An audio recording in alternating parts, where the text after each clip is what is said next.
Hello বন্ধুরা, জ্ঞানজ্যোতি coaching সেন্টারের পক্ষ থেকে তোমাদের সকলকে জানাই আরও একবার স্বাগত।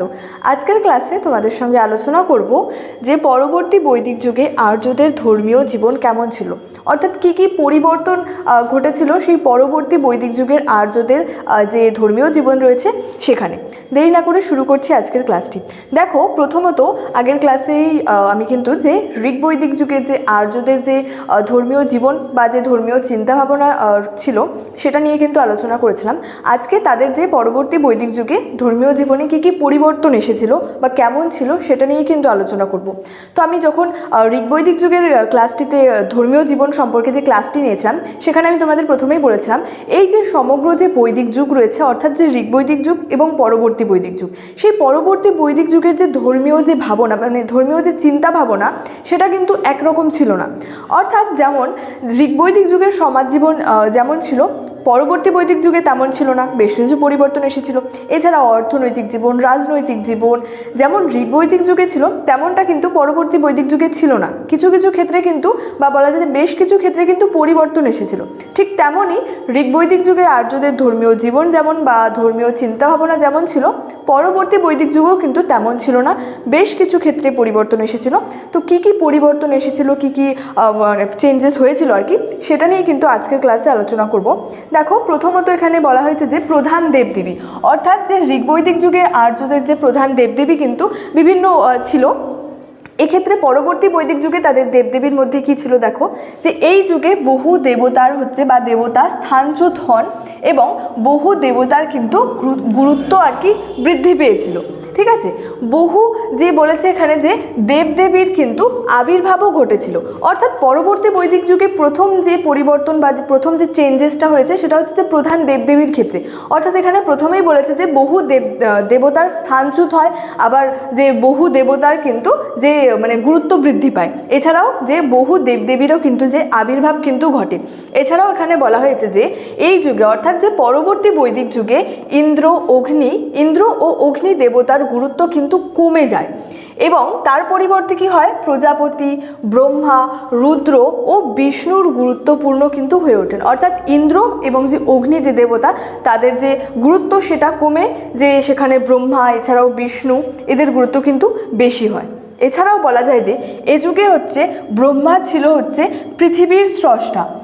এছাড়াও রুদ্র বা যে শিব বা যে মহাদেব সেটা ছিল হচ্ছে যে সেই দেবতা ছিল ধ্বংসের দেবতা এবং বিষ্ণু ছিলেন হচ্ছে যে জগতের পালনকর্তা। এবং এই যুগে কিন্তু আর্য রীতিরা এক ঈশ্বরবাদে কিন্তু যে বিশ্বাসী ছিলেন, অর্থাৎ একই ঈশ্বরে আর কি যে বিশ্বাসী কিন্তু ছিলেন। তো সেক্ষেত্রে কিন্তু যে ঋগ বৈদিক যুগে যে দেবদেবী প্রধান দেবদেবী যেমন ছিল পরবর্তী বৈদিক যুগে ঠিক তেমন ছিল না, বেশ কিছু ক্ষেত্রে পরিবর্তন এসেছিল। যেমন বেশ কিছু দেবতার স্থানচ্যুত হয়, বেশ কিছু দেবতার গুরুত্ব বেড়ে যায়, দেবদেবীর আবির্ভাব ঘটে। এছাড়াও এক্ষেত্রে ইন্দ্র ও অগ্নির গুরুত্ব বিশেষভাবে কমে যায় এবং বাকি ব্রহ্মা, বিষ্ণু এদের যে গুরুত্ব সেটা কিন্তু বেড়ে যায়। তো এই যে পরবর্তী বৈদিক যুগের কিন্তু যে প্রথমেই আর কি যে প্রধান দেবদেবী সম্পর্কে এটাই বলা হয়েছে।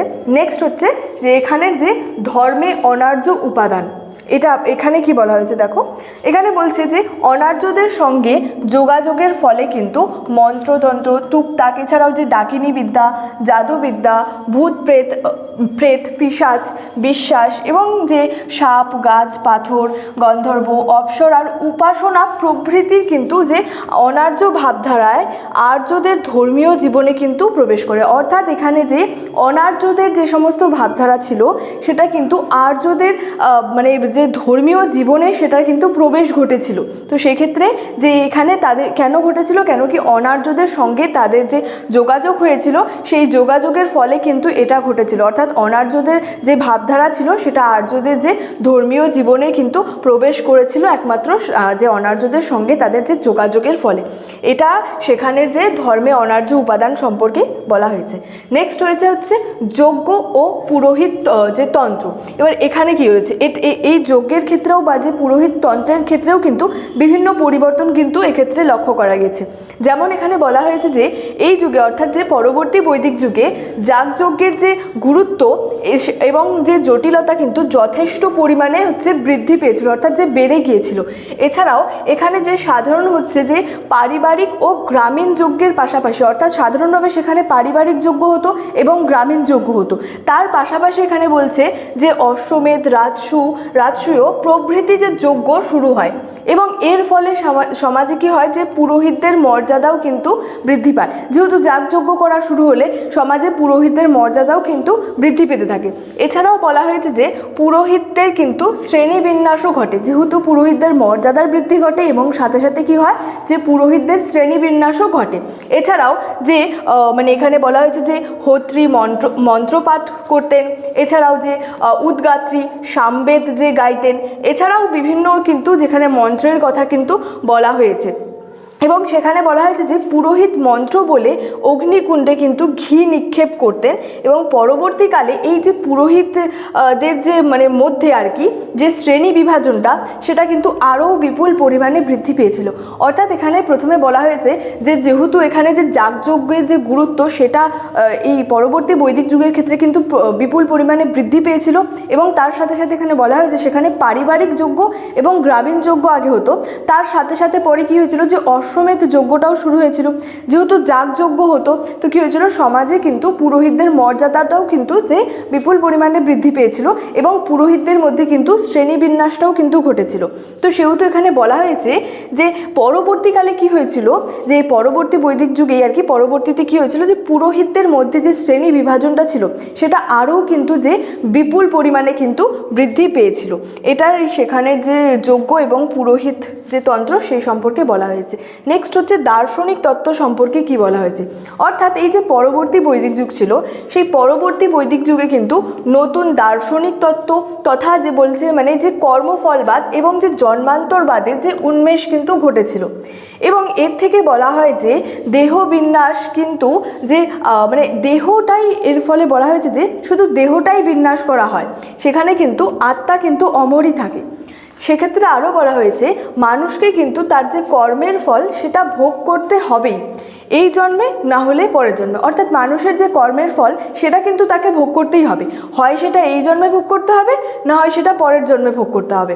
তো এই যে সেখানের যে দার্শনিক যে তত্ত্ব রয়েছে সেই সম্পর্কে কিন্তু এটাই বলা হয়েছে। তো এই যে পরবর্তী বৈদিক যুগের যে সমস্ত যে তাদের ধর্মীয় চিন্তা ভাবনা ছিল বা যে সমস্ত তাদের যে ধর্মীয় যে জীবন ছিল সেই সম্পর্কে কিন্তু এই কয়েকটি পয়েন্টের উপরেই কিন্তু বিষয়গুলির উপরেই কিন্তু ভিত্তি করে পরবর্তী বৈদিক যুগের ধর্মীয় জীবন কিন্তু ছিল।